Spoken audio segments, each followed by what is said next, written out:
The be-all and end-all for your masterpiece success. You spent 6 hours writing a masterpiece, only for it to die in an inbox without ever being seen. It's not fair, but it's the brutal reality of attention economics today. But I'll show you what I did, and how it changed the way I use emails forever. Your article doesn't live or die by its quality. It lives or dies by the 3 seconds a reader gives it before hitting delete or simply scrolling past it. Most writers are delusional about how their work gets consumed. We like to imagine our readers sitting down with a fresh cup of coffee, clearing their schedules, and eagerly awaiting our latest insights on productivity, creativity, or life. We picture them leaning in, ready to absorb every nuanced argument we've carefully constructed.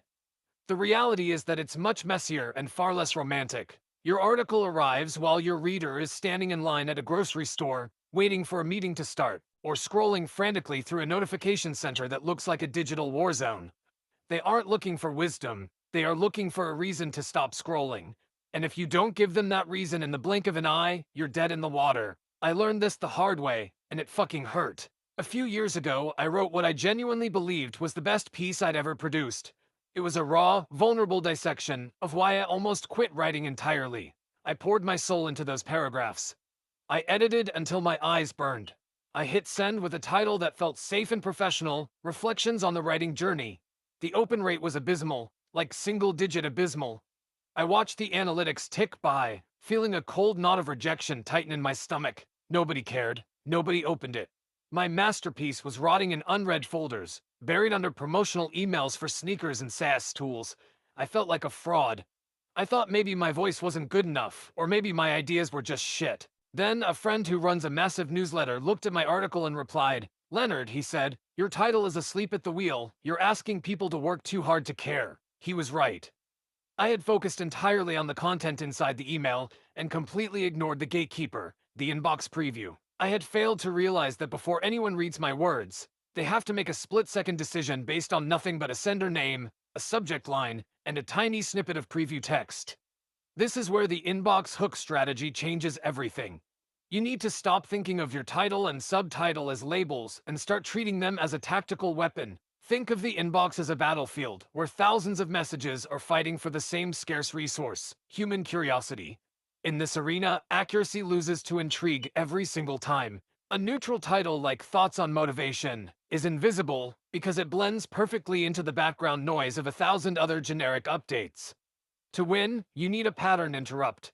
Your title has to jar the reader out of their autopilot scrolling mode. It needs to introduce friction, contradiction, or a bold claim that forces their brain to pause. Instead of saying how to be more productive, try everything you know about productivity is backwards. See the difference. The second one creates a gap in the reader's knowledge that demands to be filled. It challenges an assumption they hold dear, and that challenge creates a psychological itch they can only scratch by clicking. But the title alone isn't enough. That's where the subtitle comes in to reinforce the hook. If the title stops the scroll, the subtitle fuels the fire. This is the delicate art of curiosity reinforcement. You have to reveal just enough to show the reader where you're going, but leave the actual explanation hidden behind the click. If you explain the whole point in the subtitle, you've killed the mystery. If you say nothing, you've created confusion. The sweet spot is specific enough to promise value but vague enough to require entry. Take this combination title, Your Brain is Quietly Sabotaging You. Subtitle, The Biological Reason Discipline Collapses at 9 p.m.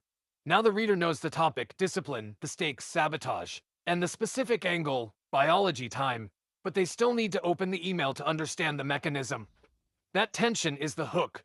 Stop writing safe, polite titles because you're afraid of sounding clickbaity. There is a massive difference between manipulation and communication. Manipulation promises something you don't deliver. Communication ensures your valuable idea actually gets the chance to be heard. When you write a vague title, you are essentially hiding your gift. You are letting your hard work go to waste because you were too cowardly to be interesting. That isn't humility, it's just you being a dick.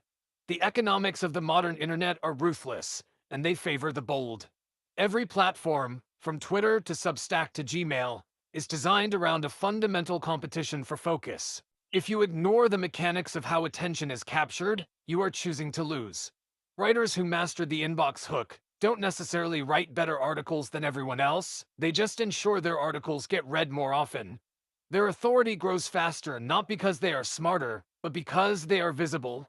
You have to accept that the first battle of every article happens before the first paragraph is ever seen. It happens in those 2 lines of text that determine whether your voice echoes or fades into silence. This isn't about gaming the system. It's about respecting your reader's time and giving them a compelling reason to invest it in you. When you craft a strong hook, you aren't tricking people, you're inviting them into a conversation they actually want to have. So, look at your last 5 emails. Be honest. Were they intriguing, or were they just another email? Did they interrupt the pattern, or did they blend into the gray sludge of the average inbox? If you can't answer that with confidence, you're losing valuable reads and it's no one's fault but yours. The difference between an article that disappears and one that spreads often comes down to a few carefully chosen words. Mastering the hook is only half the fight, because once they click, once they break through that gatekeeper and land on your actual words, the pressure shifts entirely to you. If your opening sentence doesn't deliver on the promise of that hook immediately, the betrayal feels personal, and they will never trust you again. And I know exactly how easy it is to fuck that up, because I did it last month with a story that almost cost me my entire audience. Who's poisoning AI in South Africa?